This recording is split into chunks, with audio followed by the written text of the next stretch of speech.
Seja muito bem-vindo a mais um STJ em Pauta, onde abordaremos os julgados mais relevantes e recentes do Colendo Superior Tribunal de Justiça.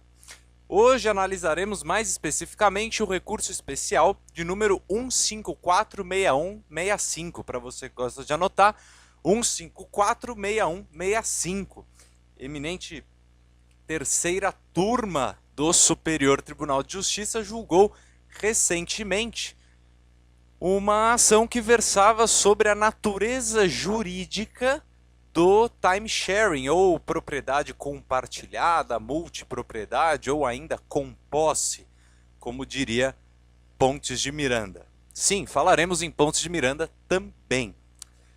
Entre outras coisas, veremos que no julgado foi entendido que a natureza jurídica do timesharing é de direito real. Porém, vamos caminhar. Esse vídeo, especialmente hoje, eu quero que você acompanhe comigo os fundamentos evocados pelo douto juízo para argumentar no sentido de que é, de fato, que constitui o timesharing ou a multipropriedade um direito real. Lembrando aqui, como a gente já falou em outras aulas, em outras oportunidades que tivemos de nos encontrar, como, por exemplo, no vídeo onde eu expliquei os direitos reais, ou no curso que eu estou dando aqui no YouTube também sobre a teoria geral da posse, a gente viu que, entre outras coisas, o direito real é um vínculo do sujeito com a coisa, os direitos reais constituem aquele complexo de normas que regem esta relação fática do sujeito com a coisa, e os direitos reais, diferentemente dos pessoais, eles grudam. A gente falou em grudar também porque o grudar entrou como um acrônimo para decorar os direitos. Grudar, o proprietário ou aquele que apresenta a posse legítima da coisa, ele tem o direito de usar, gozar, fruir, dispor e reivindicar o bem perante a terceiros. Lembrando ainda num primeiro momento que nós temos acesso ao julgado graças a publicidade dada aos direitos reais. Lembrando, registros públicos, oponibilidade erga omnes, o direito é contra terceiros, oponível contra terceiros. Passado esse primeiro momento, eu gostaria de comentar o seguinte: o julgado diz respeito, além da natureza jurídica do timesharing, da multipropriedade, o julgado também nos traz entendimento acerca da revelia, num caso específico, que não será tema da aula de hoje, e também nos traz determinados pontos sobre a penhora, uma possibilidade de penhora de totalidade do bem ou de parcialidade do bem.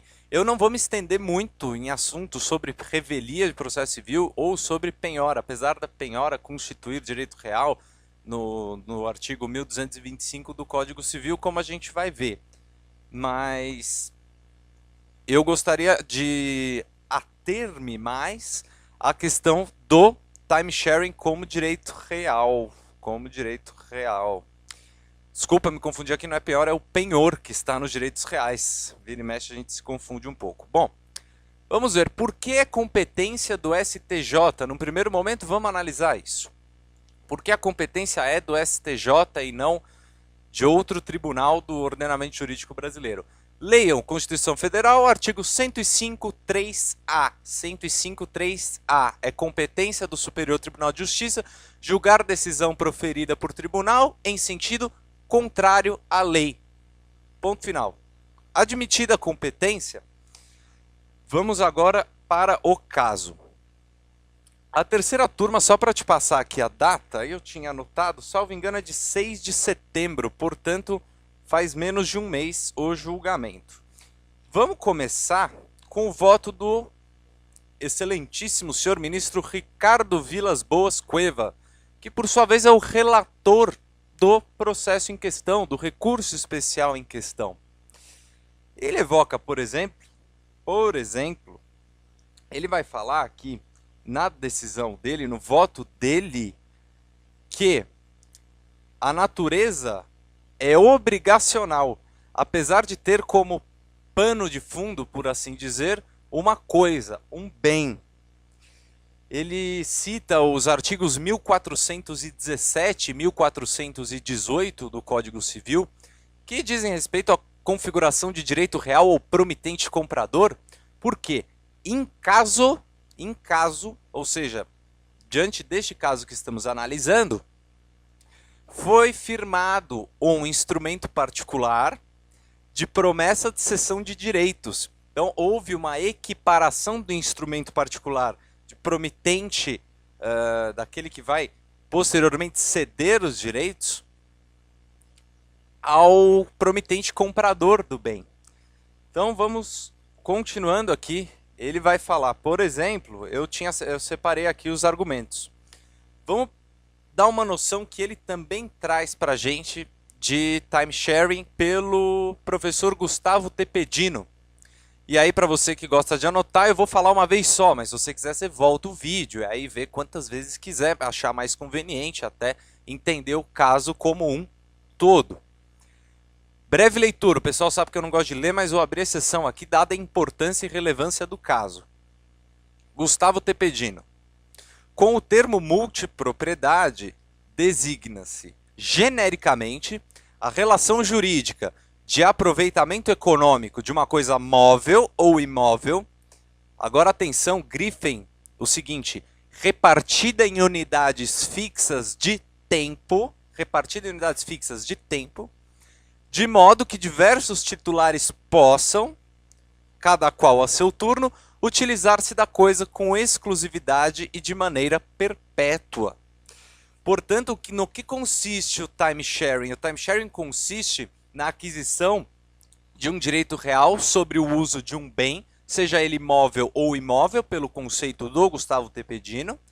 Aquisição real de direito de uso, usar um dos direitos inerentes ao proprietário, do 1228. Direito real de uso adquirido por um período de tempo. O interessante é que o direito é temporário, mas a duração é perpétua. Eu vou exemplificar para você aqui. Você mora na zona urbana, porém o seu sonho é ter uma casa no litoral. Você não apresenta situação econômico-financeira razoável para aquisição de um bem imóvel no litoral. Normal, a maioria das pessoas, inclusive, não apresenta tais condições financeiras. Porém, você descobre o timesharing, que consiste justamente no quê? De você comprar o direito ao uso por uma semana do ano. Então, você compra, por exemplo, a semana 30. Na semana 30 de todo o ano, você terá os direitos inerentes ao proprietário em relação àquele bem. Poderá usar o bem, poderá dar em locação, por exemplo, o bem, gozando, fruindo, portanto, da coisa, poderá dispor, sim, você poderá vender este seu direito, e você também poderá reivindicar em caso de iminente ameaça, turbação ou esbulho, conforme nós já vimos no curso da Teoria Geral da Posse. Dito isto, esta multipropriedade imobiliária, que nos traz o conceito aqui, o eminente relator do Gustavo Tepedino, ela tem, entre outros fatores, uma característica muito interessante. Ela valoriza a função social do bem. E por que a gente fala isso? Vai lá no artigo 5º, inciso, salvo engano, inciso 32 ou 22. Bom, no artigo 5º, não me lembro agora qual é o inciso. Vou pegar para você aqui, porque eu não vou deixar passar isso. Que vai falar da função social do bem, da propriedade, que deverá ser observada. Ó, 23, artigo 5º, 23. A propriedade atenderá à sua função social. O que deve se entender por função social da propriedade? Em caso de imóvel, por exemplo, residencial, entenda, o atingimento da função social do bem residencial se dá a partir do momento que uma família habita, reside e domicilia no bem. Percebe? A partir do momento que o imóvel atinge essa finalidade de moradia, é caracterizada, é atingida a sua função social concomitantemente. No caso de imóvel não residencial, qual é a característica? O imóvel comercial deve apresentar uma empresa na condição de possuidora legítima, seja como proprietária, como locatária, porém deve exercer o que é a sua função social. No caso de uma fazenda, imóvel rural, o que seria atender à função social? Produzir, produzir habitualmente, exercer as atividades de empresário, sejam elas habitualidade, oferimento de lucro, entre outras, mas deverá o bem produzir. E no caso em questão aqui, quando a gente fala de time sharing, é muito interessante notar que você evita ociosidade do bem, porque muitas vezes você compra um sítio, você tem o sítio, você apresenta os direitos inerentes do proprietário em relação ao sítio, mas você só usufrui, você só usa, você de fato só tira proveito daquele bem 2 vezes por ano, 3 vezes por ano. O pessoal costuma falar em que comprar um sítio ou casa na praia é um elefante branco, que são 2 alegrias, uma na hora que você compra e a outra na hora que você vende, se desfaz do bem. Dá graças a Deus, fala despesas a menos, graças a Deus, consegui vender. Então, dando continuidade, atingimento de função social. Olha só, e é interessante notar que isso está no voto do relator, que entende que não é direito real. Ele argumenta. Então ele fala da universalização ao alcance desse segundo imóvel. Ele também vai trazer para a gente exemplos internacionais. Veja como a terra de Hans Kelsen tratava. Áustria. Sim, como a Áustria considera o time sharing hoje? É um direito real de uso de bens imóveis a tempo parcial. Direito real de uso de bens imóveis, não constitui imóvel. Percebeu? A teoria austríaca afastou time sharing em relação a bem móvel. Em Portugal, nossos amigos portugueses, como o direito português entende isso? É um direito real de habitação periódica. Direito real de habitação periódica. Só para te dar mais um exemplo, nos Estados Unidos não existe distinção sobre a natureza jurídica. Porém, há uma ampla proteção dos adquirentes. Em outras palavras, nos Estados Unidos não se discute a natureza jurídica. Para mim, tanto faz se é real, se é pessoal, independente da natureza jurídica deste direito. O que interessa é que será este direito resguardado, tutelado pelo ordenamento jurídico norte-americano. É isso que os Estados Unidos entendeu. Legal? Ainda do voto. Dando aqui continuidade nos argumentos. Por que ele entende, o eminente ministro relator, entendeu que não é um direito real? Vejamos. Primeiro argumento. O direito é limitado ao período de tempo anual. Então, em virtude dessa limitação tamanha de direito, dá ao exercício a possibilidade fática de exercício de um dos direitos inerentes ao proprietário, o ministro relator entendeu que não é direito real. Ele afasta a teoria do direito real por causa dessa limitação enorme em relação ao período de tempo utilizado. Num segundo momento, ele vai falar que este proprietário, entre aspas, entendam, não tem liberdade quanto à escolha de um modo de uso ou fruição que desvincule o bem de seu destino originário. Então, se você comprar, por exemplo, direito à concessão de uso time sharing de hotel, você não pode, você está limitado à destinação do bem, diferentemente de muitos outros imóveis ou bens móveis que você poderia apresentar vínculo, propriedade ou posse legítima. Existe um certo sentido, é como se ele falasse para a gente, olha, são aqueles 3 graus, tem aquela escadinha, detenção, posse e propriedade. Mais se assemelha o time sharing à detenção, porque você está subordinado às ordens de uma convenção, de um pacto entre todos os proprietários, em virtude dessa subordinação. Dando continuidade, você, em virtude disso, também não poderá, muitas vezes, fazer a modificação a seu critério. Um exemplo, quarto de um resort que você compra o direito real de uso, time sharing, por 2 semanas do ano. Natal e Réveillon, todo ano você pode usar aquele quarto com a sua família, com quem você quiser, você pode alugar se você quiser, você pode transmitir e pode reivindicar em caso de ameaça, turbação, esbulho. Porém, você está subordinado a quem? A convenção como um todo. Você deve observância aos direitos dos outros proprietários, dos coproprietários, co-obrigados ou composseiros, por que não? Como queria Pontes de Miranda, mais especificamente no tomo 10, parágrafo 1114, parágrafo Isso, parágrafo 1114, que ele vai falar da tutela jurídica da composse. Eu já vou expor a opinião de pontos, mas eu quero continuar dando os argumentos aqui do eminente relator. Quarto argumento, olha só que interessante. A cessão de direitos, você tem direito de dispor, não tem? Joia, beleza. Isso característica talvez, isso é característica mais forte do direito do proprietário, do 1228 do Código Civil. Super legal. Só que ele vai falar que existe o quê? Você deve enviar prévia notificação ao administrador da multipropriedade. Então isso já vincula também, já dá um grau de subordinação. Agora que eu vou falar de pontos. E eu vou pegar um pouco pesado em relação a pontos, porque o eminente ministro relator, com a devida vênia, ministro relator, o senhor coloca conforme lição de pontos de Miranda e cita a taxatividade dos direitos reais. Compreendo perfeitamente o entendimento de vossa excelência, como querem alguns. Compreendo perfeitamente o entendimento do senhor. Porém, o senhor cita pontos de Miranda, tomo 11, e fala que os direitos reais são em número limitado, fechado, números clausos. Já pontos falava, sim, no tomo 11, perfeito. Não há que se falar em contrário disso. Coloca aqui, eu vi que o senhor colocou como referência, página 59, Tratados de Direito Privado, tomo 11, página 59, grifou-se. Edição de 1971. Perfeito. Pontos também fala em qualquer edição que os direitos reais são taxativos.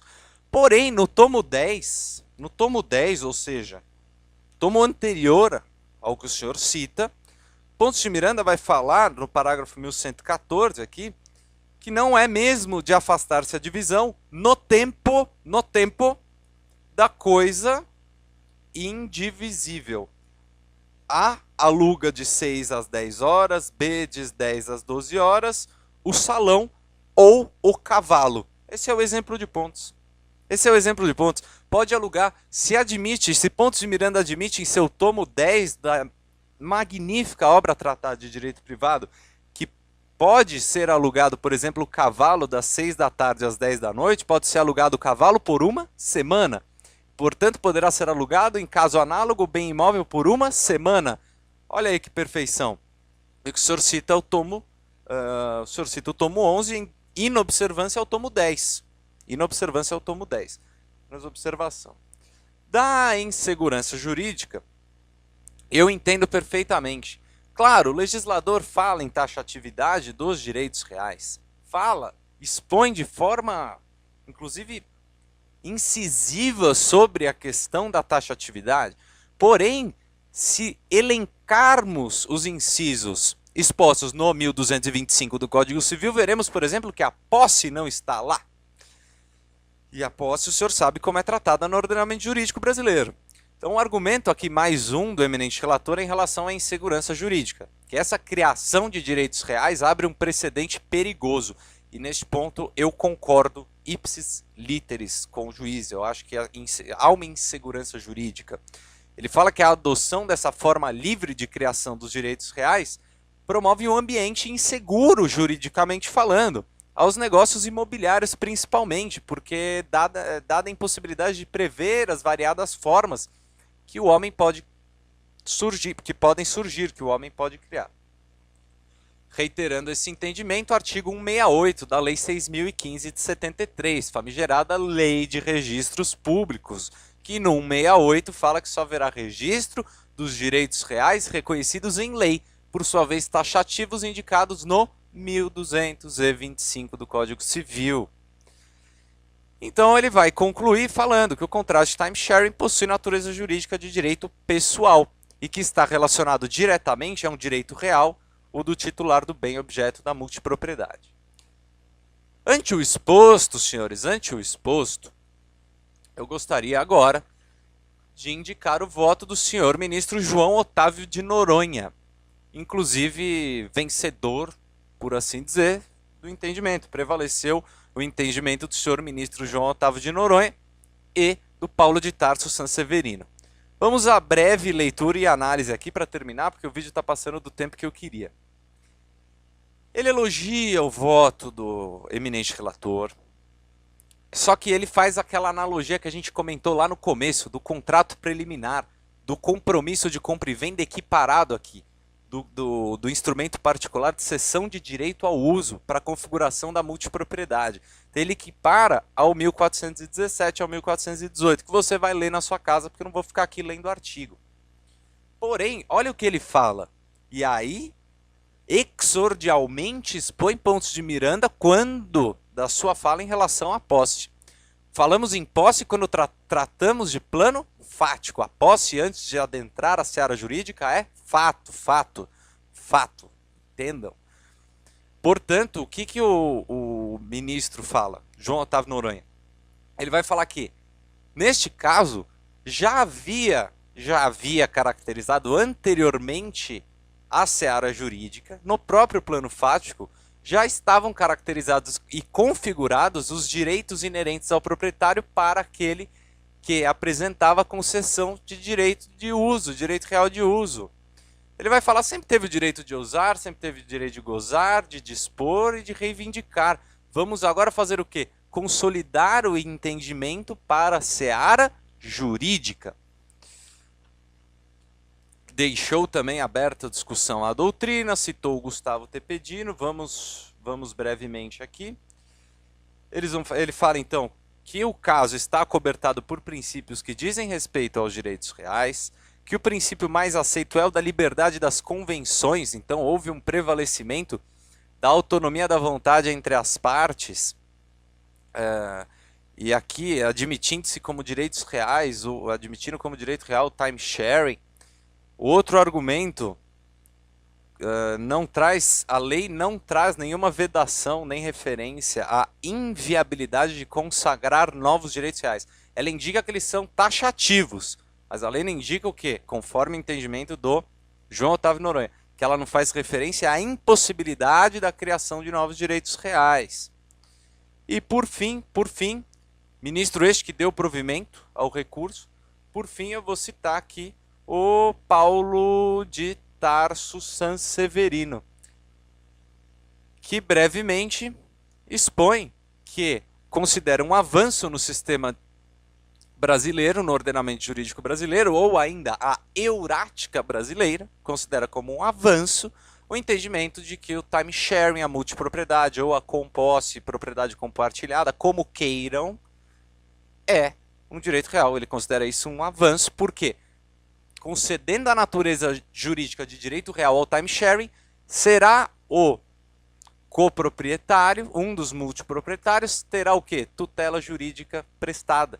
Poderá este proprietário de uma fração de tempo interpor ação judicial, interpor os famigerados interditos possessórios. Ele terá resguardada, ele poderá pleitear em juízo tutela jurisdicional para a manutenção do status quo, princípio do quieta non movere, falei na aula 4 do curso de Direito da Teoria Geral da Posse. Então, instituto novo, extremamente útil e avanço do sistema brasileiro. Esse é o entendimento que prevaleceu no Superior Tribunal de Justiça. Agradeço muito se assistiu até aqui. E até o próximo vídeo. Se gostou, deixa um joinha, agradeço muito. Se não gostou, deixa o joinha ao contrário, mas eu peço, por favor, fundamente este não gostar, este desgosto seu. Fundamente isso nos comentários e me explique por que não gostou do vídeo, porque críticas construtivas são sempre muito bem-vindas. Muitíssimo obrigado, inscreva-se no canal para acompanhar as novidades e até o próximo vídeo. Um abraço, fui!